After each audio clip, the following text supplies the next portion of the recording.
buenas a todos. Hoy nos acompaña Diego Galler, abogado especialista en inmigración en Estados Unidos, es fundador de Galler Law Firm con cerca de 20 años de experiencia ayudando a personas, profesionales y empresarios en temas migratorios, temas de ciudadanía en Estados Unidos.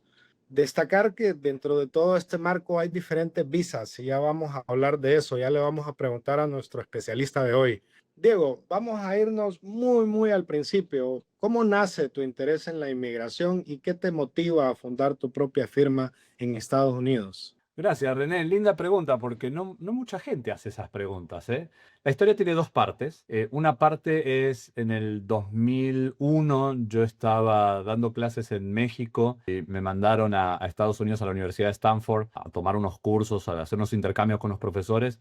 Y paseando por San Francisco, sin todavía idea de venir a vivir a Estados Unidos, yo dije, sería lindo ser abogado de inmigración en Estados Unidos. No me preguntes por qué. Me salió eso, lo dije en voz alta y ahí quedó. Con el tiempo me vine a vivir a Estados Unidos, vine a estudiar. Estuve trabajando en Washington, D.C., dirigiendo una organización, ayudando a jóvenes en riesgo.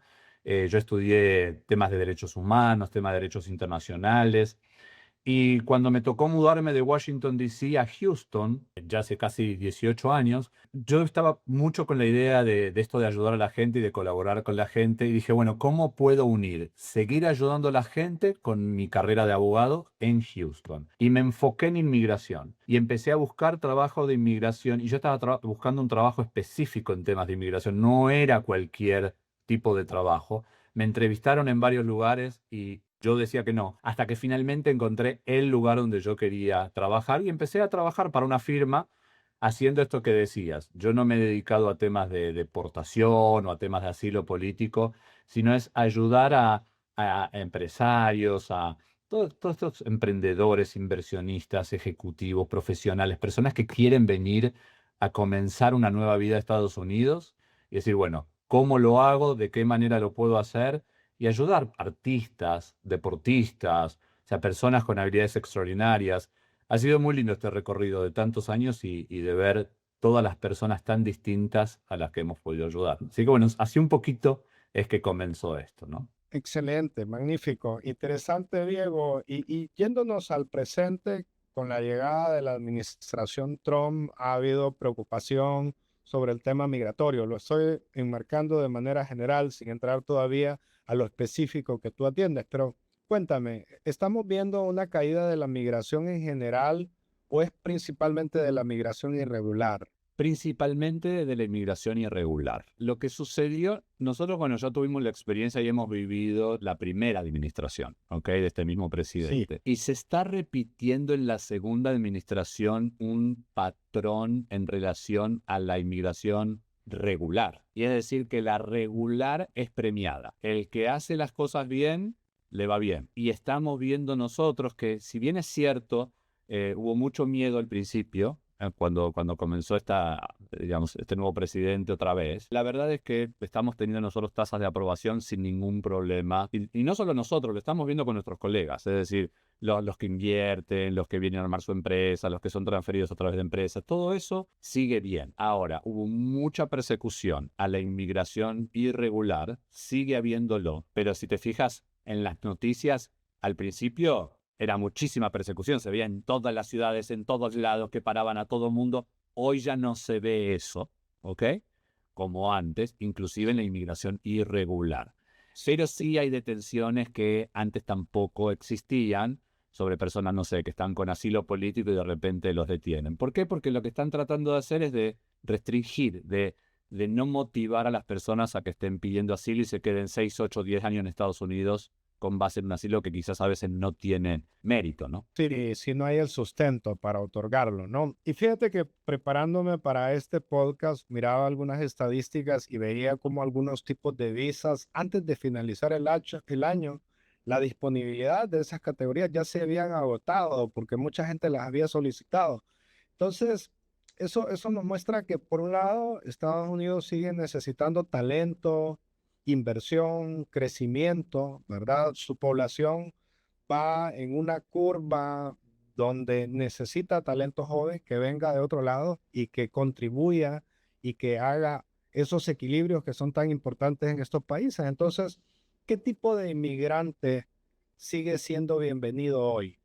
Muy interesante el punto que acabas de decir. Y si te fijas, por ejemplo, hay una visa que se llama H1B en Estados Unidos para profesionales. El gobierno limitó indirectamente a través de un fee de $100.000 que personas que están afuera, ¿no? Pues tengan que pagar ese fee las empresas de $100.000. Quiere decir que están limitando, y la H1B quien más lo consume es la India, y más en empresas de tecnología, ¿ok? Silicon Valley. Interesante. Hoy en día, yo te puedo decir, desde que comenzó este gobierno, ahora para responder tu pregunta, nosotros hacemos, por ejemplo, visas de inversión, la visa E2. Honduras, típico, ¿no? Bueno, muchos empresarios hondureños hacen la visa E2, colombianos, mexicanos, argentinos, chilenos, los que tienen tratado de libre comercio con Estados Unidos. La visa E2 en Honduras hemos tenido aprobaciones sin problemas. La visa E1 de importador-exportador sigue siendo igual. Una persona se pone una empresa en Estados Unidos que se dedica a importar-exportar, claro, tendrá que ver el tema de los aranceles, pero desde el punto de vista migratorio no hay problema. Entonces, la visa E2 de inversión, que es el que viene a invertir a Estados Unidos, trae dinero, genera empleo, las están aprobando. Empresas acá que se dedican al comercio las están aprobando. Artistas, deportistas los están aprobando. Científicos, personas con reconocimientos los están aprobando. ¿Ok? Entonces no estamos viendo ahí una disminución en la inmigración en general. Ahora, hay un tipo de caso, que este sí es importante contarle a la gente, que es un caso de residencia permanente que se llama de interés nacional, que en los últimos años ha estado muy de moda porque hubo un caso que abrió las puertas a que se aprobara de forma más sencilla, y lo que hizo un poco al final del gobierno anterior y este gobierno es restringir mucho ese tipo de proceso. De los casos que en toda Latinoamérica, todo mundo, los profesionales que tienen más de 5 años de experiencia, han estado haciendo casos de interés nacional, y los últimos años ha funcionado muy bien, pero ya de un año, año y medio a la fecha, ya no tanto. Tasas de aprobación del 80-85% antes, hoy en día andan en el 30%. Así que nada más cuidado con aplicar a eso, porque muchos abogados siguen vendiendo esto como si fuera pan caliente.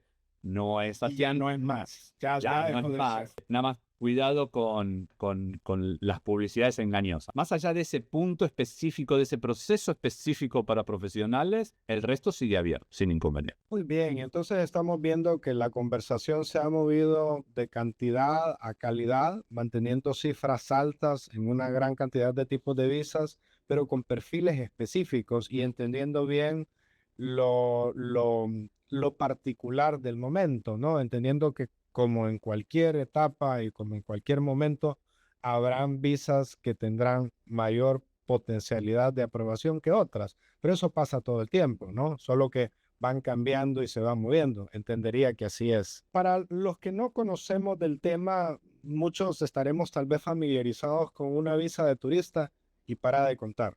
Sí, entonces, contanos un poco cómo se mueve, y cuando tú contabas la historia de cómo llegas a lo que ahora haces, cómo fundas tu empresa, decía, yo andaba haciendo una búsqueda específica y dije que no a varias puertas, ¿sí? Entonces, contarnos cómo se mueve esto de manera muy general, todo este tema migratorio, y tal vez no entrar en tanto detalle de los tipos de visas que hay, pero darnos una idea general.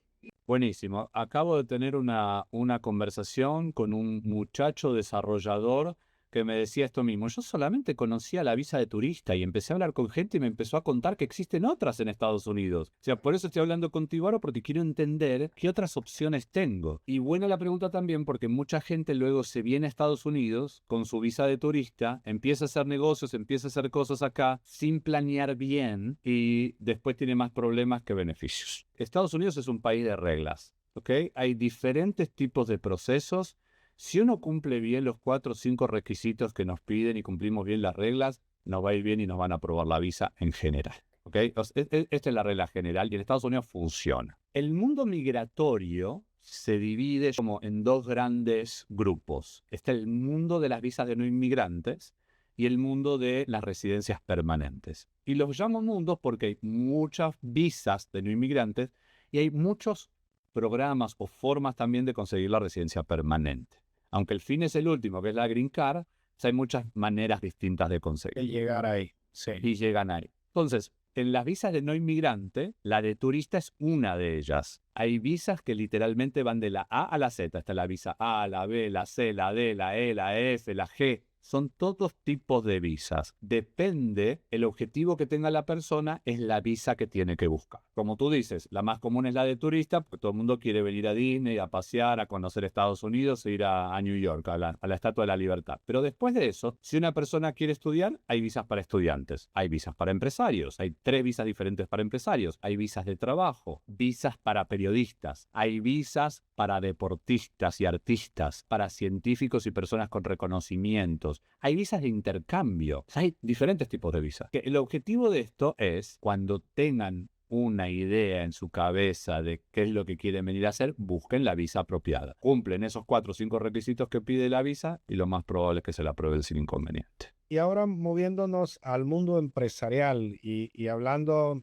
de Honduras, pero de Latinoamérica en general, ¿cuáles pueden ser las oportunidades menos aprovechadas por empresarios latinoamericanos y hondureños que pueden ser elegibles y que desconocemos? No sabemos que hay un tratado, no sabemos que podemos acceder a un cierto tipo de visa.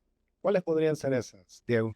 Hay 3 que son las visas más comunes para empresarios. Yo te lo voy a explicar muy brevemente. Si querés que analicemos algún detalle, me avisas. Hay 3 visas para empresarios que son importantes. La E2 de inversión, la E1 de importador-exportador y la L1 para transferir ejecutivos. Estas son las visas de no inmigrantes más comunes. Después hay también residencias permanentes para empresarios, ¿ok? Y para inversionistas. Todo ese es otro mundo. Pero en las visas, que es como...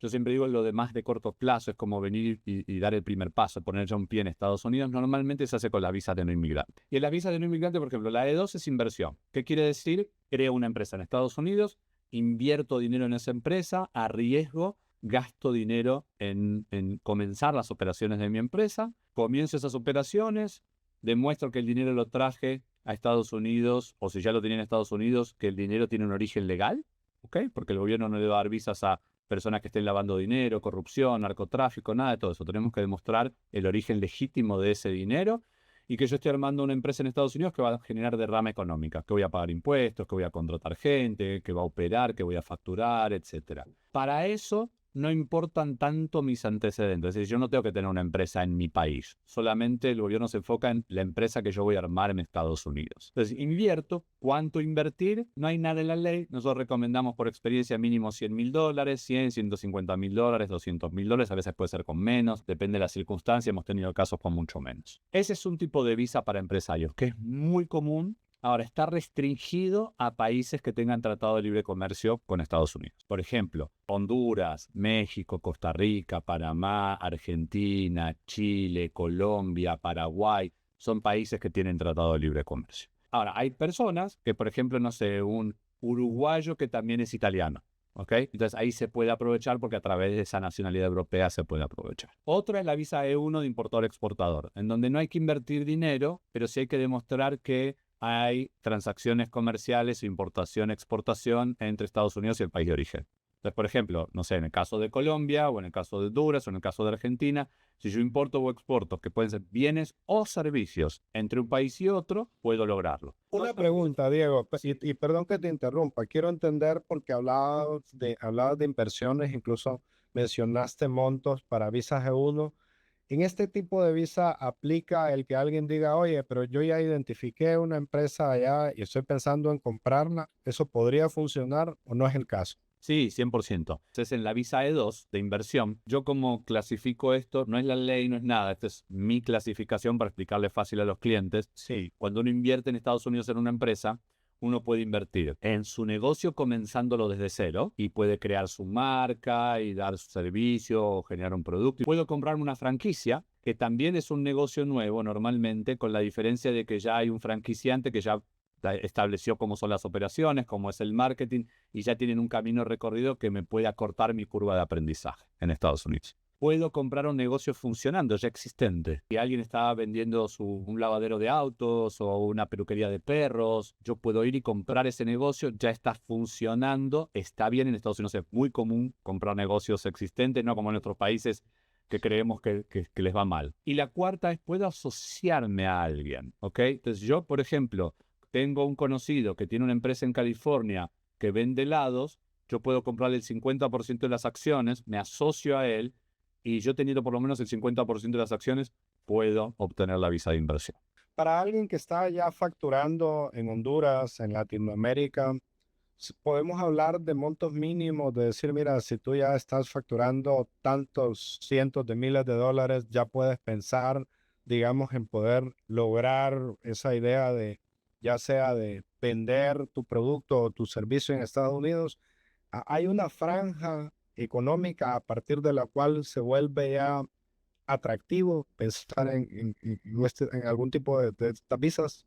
La verdad no, yo no lo veo de esa manera. Hay una tercera visa de la que no hablamos, en donde quizás esto que estás comentando pueda tener un poco de relación, Muy que es la visa L1. La visa L1 es para transferir ejecutivo. Básicamente tienes una empresa funcionando supongamos, en Honduras, tienes 6, 8, 10, 15, 20 empleados, tienes una estructura suficiente para demostrar que tú eres un ejecutivo, ¿ok? Que estás dirigiendo el trabajo del equipo, y tú abres una empresa en Estados Unidos y te transfieres a ti mismo como dueño o transfieres a algún otro ejecutivo, aunque no sea dueño, no pasa nada. Acá no se necesita una inversión en dinero, no se necesita importar, exportar. Tú básicamente tienes que tener el espacio físico en Estados Unidos, ¿no? Y te da el gobierno un año para que puedas ir contratando tu equipo en Estados Unidos. Porque cuando te transfieres como ejecutivo, pues obviamente eres ejecutivo en tu país en Latinoamérica y tienes que demostrar que vas a ser ejecutivo en Estados Unidos, por lo cual tienes que contratar gente. Ahora, aquí tiene un poco más de sentido tu pregunta. La operación en el país de Latinoamérica, en la empresa que va a transferirme, ¿ok?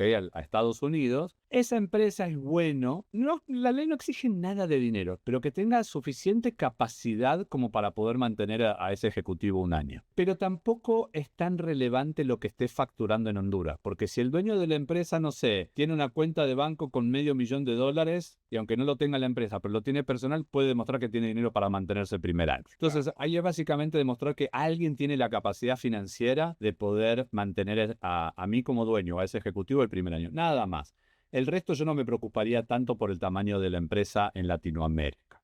Fíjate que un elemento interesante que estoy encontrando en esta conversación es que, al menos con empresarios con los que he hablado, muchos incluso desisten de la idea de acercarse a un especialista como tu persona para preguntar porque piensan que los montos o la plata pueden ser una barrera en un momento determinado. Y lo que me estás diciendo no, es que hay que entender primero, hay que entender el contexto y hay que entender cómo se está moviendo este empresario, cuáles son las necesidades que tiene y en función de eso ver cuál podría ser el plan a seguir. 100%. Lo que me pasa a mí en las consultas, en muchas consultas, es que la gente termina emocionada. Me dice, ¿de verdad? ¿Así se puede hacer? ¿Eso es lo que se necesita? Bueno, excelente, vamos, comencemos, vamos a hacerlo. Es mucho más fácil de lo que parece. Mi mamá siempre decía, el no ya lo tenés, andá y busca el sí. Ponernos la limitación nosotros solitos y decir, no, Estados Unidos es un mercado muy difícil, es muy grande, trámites complejos, el gobierno no quiere a los inmigrantes, ya me estoy poniendo todas las trabas. Cuando en realidad es un mercado de 350 millones de personas. ¿Cuántos hay hoy en Honduras, por ejemplo? 10, poco 10. más. Hay unos 45, un poco más en Argentina. O sea, nuestros países de Latinoamérica, digamos, México anda arriba de los 100 millones, nadie tiene el tamaño que tiene Estados Unidos. Entonces, pensar a veces en una ciudad de Estados Unidos, y lo que podemos hacer es increíble. Lo lindo de mi trabajo es que a lo largo de estos 20 años he visto gente muy creativa que con muy poco logran mucho. Y lo que tiene Latinoamérica es que todos los gobiernos, todo lo que hemos pasado, todas las limitaciones nos han ido enseñando a ser resilientes, a buscarle la vuelta de cómo hacer para poder lograr el éxito. Eso no quiere decir buscarle la vuelta en la ley, ¿ok? Acá cumplimos 4 o 5 requisitos, hay que cumplirlos bien, no buscarle la vuelta a eso. Pero sí en los negocios. En los negocios es, bueno, ¿cómo le hago? ¿Cómo me acerco? ¿Cómo no sé qué? O sea, el americano trabaja muchas más horas, es más fuerte, es más leal, es más inteligente. A mí me encanta la cultura de trabajo del empresario y del trabajador latinoamericano. Y eso tiene una gran ventaja en Estados Unidos. Sin duda que sí.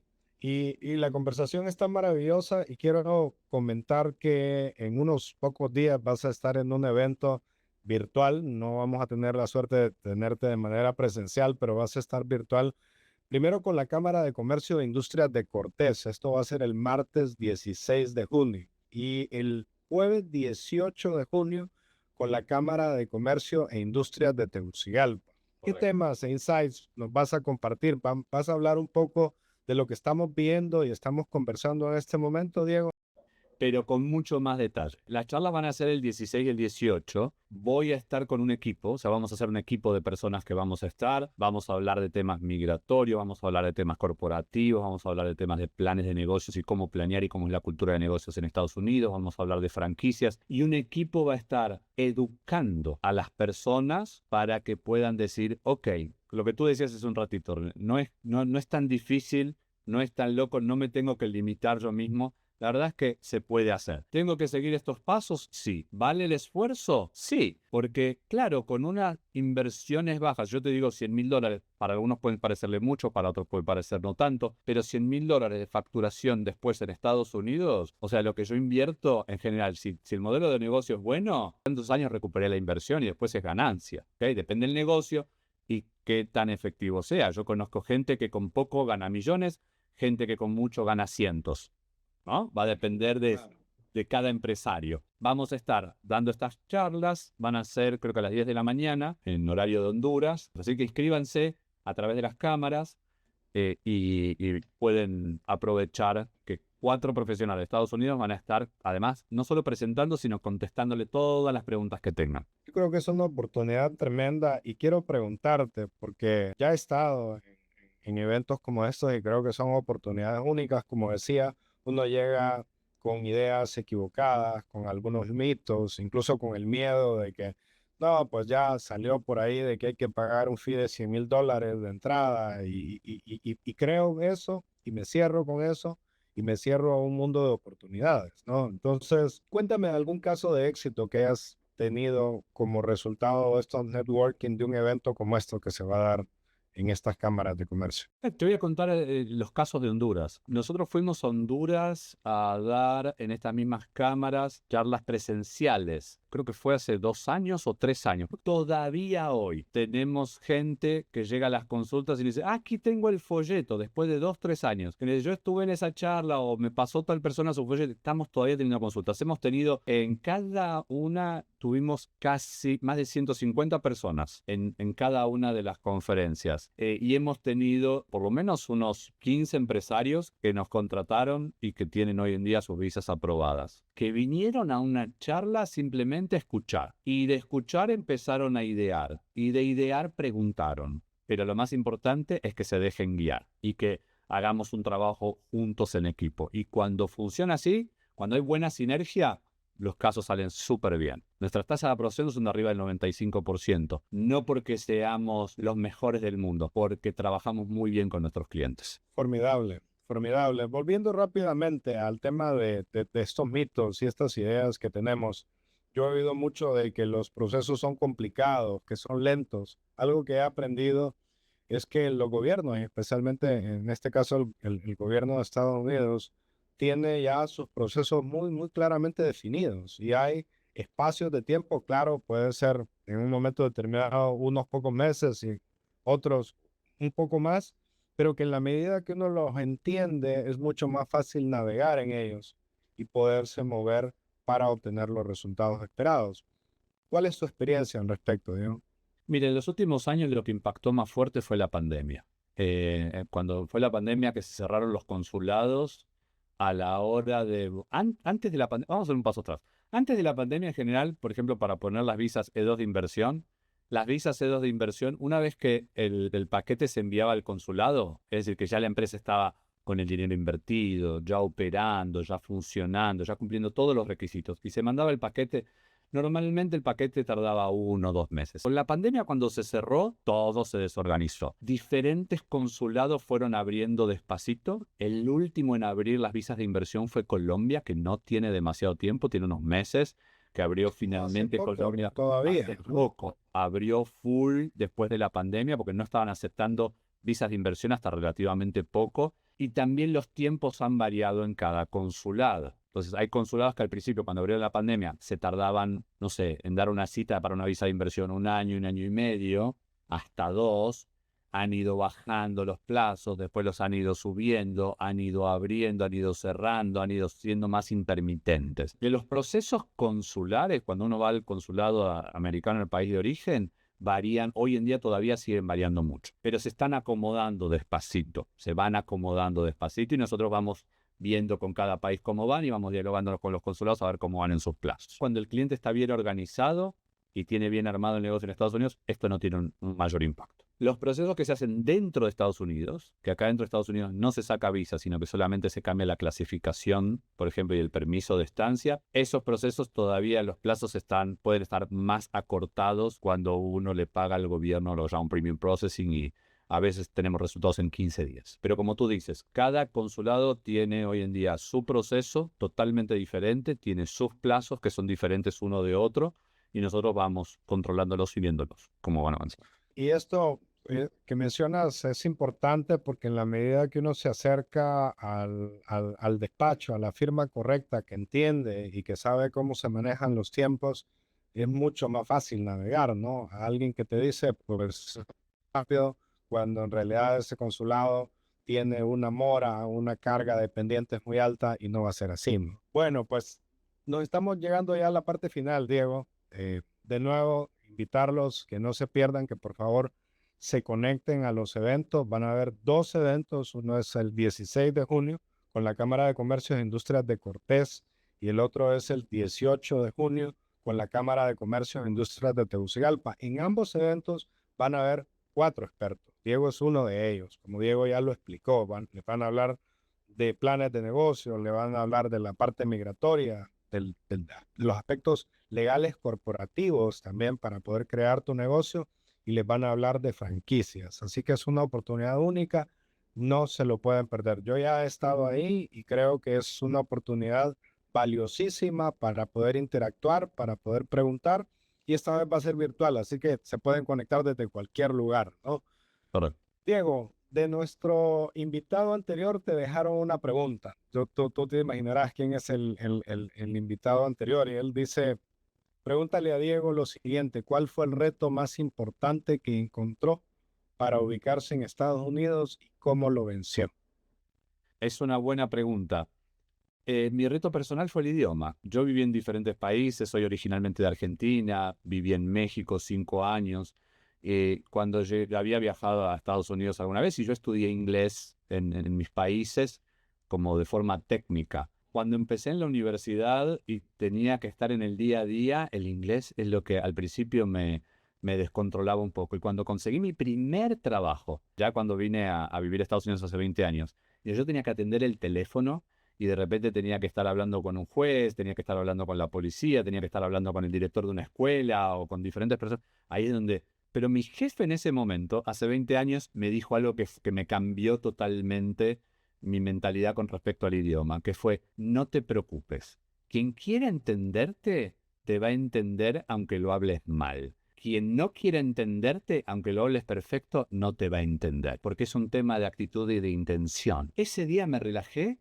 Ese día fluyó todo perfectamente bien. Obviamente ya después de 20 años no hay mayor inconveniente, pero fue eso, es como adaptarte a otro idioma, un poquito a otra cultura. Pero como yo ya había vivido en otro país, yo ya sabía lo que era el desarraigo inicial. No sabes, no sabemos quién va a ser nuestro siguiente invitado. ¿Qué pregunta quisieras dejarle? Si es una persona que llegó a Estados Unidos, lo que yo le preguntaría es, ¿por qué cree que valió la pena? ¿Qué es lo que cambió su vida que hizo que diga, valió la pena realmente haber hecho este esfuerzo y estar acá en Estados Unidos? Pregúntales eso y me cuentas. Perfecto, Diego, perfecto. De toda esta conversación, ¿qué idea clave debería llevarse nuestros escuchas? Para mí lo más clave es no les cuesta nada preguntar. No se cierren, no se nieguen, no se nieguen la oportunidad a ustedes mismos. No se pongan ese manto delante de decir, no, yo no puedo, yo no quiero, esto no es para mí. Vayan y pregunten. Invertir 2, 3 horas de tiempo en averiguar no es ningún problema, es económico y les puede abrir las puertas a muchísimas oportunidades que les pueden cambiar la vida, como lo he visto con miles de clientes. Es una pequeñísima inversión, ni siquiera se van a tener que mover de sus casas, basta con conectarse, sigan a las cámaras de comercio, es Cámara de Comercio e Industrias de Cortés, Cámara de Comercio e Industrias de Tegucigalpa. También vamos a colgar las ligas en el podcast y en los cortos que vamos a subir. Diego, muchas gracias. Un verdadero gusto haberte tenido con nosotros. Gracias, René. Un placer enorme, como siempre, compartir contigo. Un abrazo grande para toda tu audiencia. Gracias, un abrazo.